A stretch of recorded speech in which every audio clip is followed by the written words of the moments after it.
Halo dulur, selamat datang di My Day United, channel fans MU paling netral. Menang dipuji, kalah dibully. Oke, di video kali ini kita masih terus memantau pergerakan Manchester United di bursa transfer. Ada beberapa pendekatan lain yang cukup menarik untuk kita bahas bersama. Oke, langsung aja yang pertama.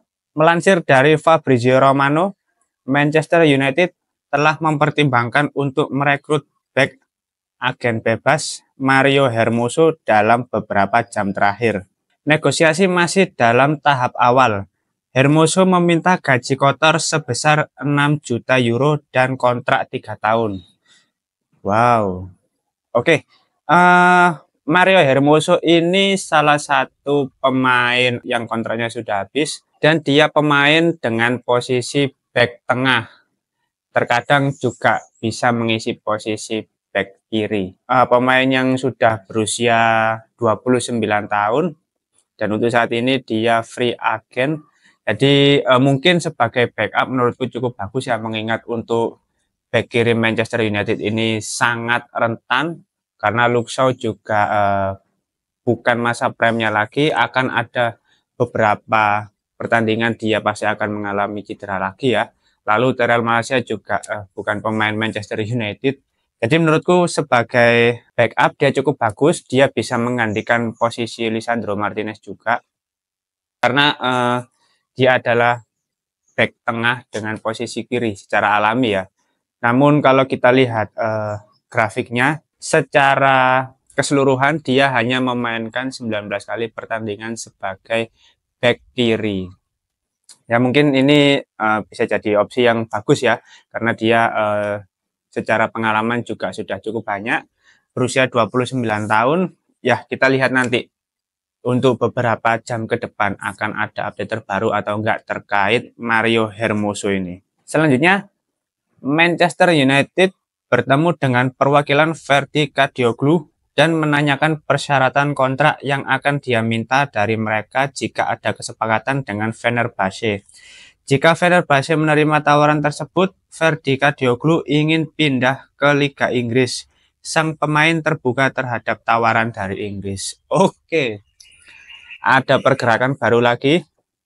Ya, sebenarnya ini rumor terkait Ferdi Kadioglu sudah ada dari beberapa minggu yang lalu ya, cuman memang tidak ada komunikasi secara intens antar klub yang bersangkutan ini. Apalagi kalau kita lihat secara statistik, memang Ferdi Kadioglu ini cukup konsisten juga, secara permainan juga lumayan bagus, tapi bagusnya Ferdi Kadioglu ini kan dia bermain di klub Super League ya, di Liga Turki. Sangat berbeda ketika dia mungkin benar-benar pindah ke IPL, ke Manchester United tentunya. Belum tentu dia akan cepat ketika beradaptasi di sini. Nah, mengikuti tempo permainan yang ada di IPL. Nah, ini akan jadi tantangan tersendiri bagi sang pemain. Tapi kalau kita bandingkan dengan Mario Hermoso tadi, ya menurutku lebih bagus si Ferdi ini karena secara usia dia lebih muda. Lalu kalau kita bicara konsistensi, dia juga cukup bagus. Tapi kalau yang diunggul dari Mario, ya dia lebih berpengalaman lah. Untuk Fenerbahce sendiri, pelatihnya sekarang kan Jose Mourinho ya. Sempat ada rumor bahwasanya pelatih ini tertarik untuk mendatangkan Victor Lindelof. Nah, menurutku kalau mau ada win-win solution, ya barter aja nggak apa-apa. Toh Victor Lindelof di Manchester United juga nggak kepake gitu. Maksudnya bukan bukan pemain yang akan diproyeksikan untuk jangka panjang bagi Manchester United. Tinggal nego-negoan harga aja nanti. Sekaligus biar ada pemain Manchester United yang laku gitu loh. Parah memang. Selanjutnya untuk berita yang ketiga, Manchester United harus membayar 30 juta pound sterling untuk Sander Berge.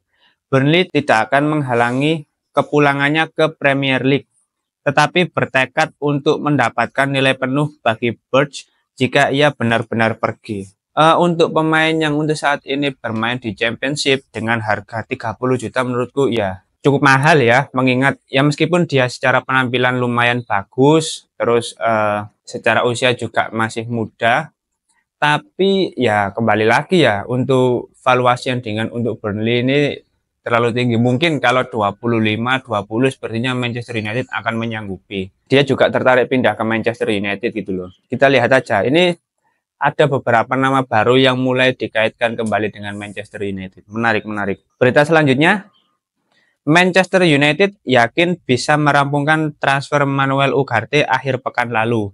Namun PSG tetap pada harga yang diminta sebesar 51 juta pound sterling dan menolak menerima tawaran United sebesar 43 juta pound sterling. Seperti yang kita tahu, faktor utama kegagalan transfer Manuel Ugarte adalah perbedaan soal value sang pemain.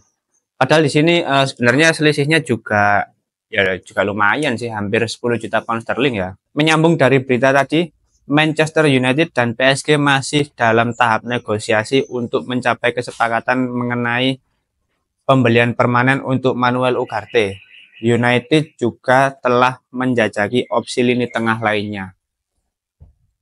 Sepertinya Manchester United masih belum menyerah terkait negosiasi terhadap PSG untuk Manuel Ugarte. Tapi menurutku ya MU tidak bisa terpaku pada satu opsi. Beberapa hari yang lalu Manchester United juga sudah melakukan kontak dengan para agen pemain lain ya, seperti Sander Berge, terus habis itu Martin Zubimendi yang kabarnya juga akan ditarik oleh Liverpool. Ada nama lain seperti Yusuf Fofana. Nah ini beberapa opsi ini kita nggak tahu ya nanti untuk kepastiannya seperti apa. Karena menurutku kalau ada opsi lain, ya Yusuf Fofana itu pilihan yang cukup bagus ya bagi Manchester United, mengingat dia juga tampil lumayan bagus di Euro kemarin, lalu bersama AS Monaco juga sangat bagus ya untuk pemain yang masih berusia 25 tahun atau 26 tahun gitu loh. Lalu secara penguasaan bola juga sangat bagus Yusuf Fofana, umpan-umpan crossingnya juga lebih matang menurutku ya.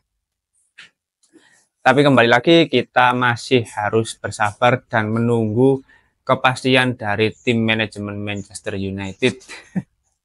ayo gercep cuk. Wis tanggal piro iki. Selanjutnya untuk berita yang terakhir, melansir dari Sky Sport, pembicaraan positif terus berlanjut untuk West Ham mengenai kesepakatan Aaron Wan-Bissaka yang saat ini sedang menegosiasikan persyaratan keluar dengan Manchester United. Paket kompensasi Aaron Wan-Bissaka hampir disetujui agar dia bisa bergabung dengan West Ham, yang mana masalah ini menghambat kepindahan transfer sang pemain. West Ham berharap dapat menyelesaikan kesepakatan Aaron Wan-Bissaka dalam beberapa hari ke depan.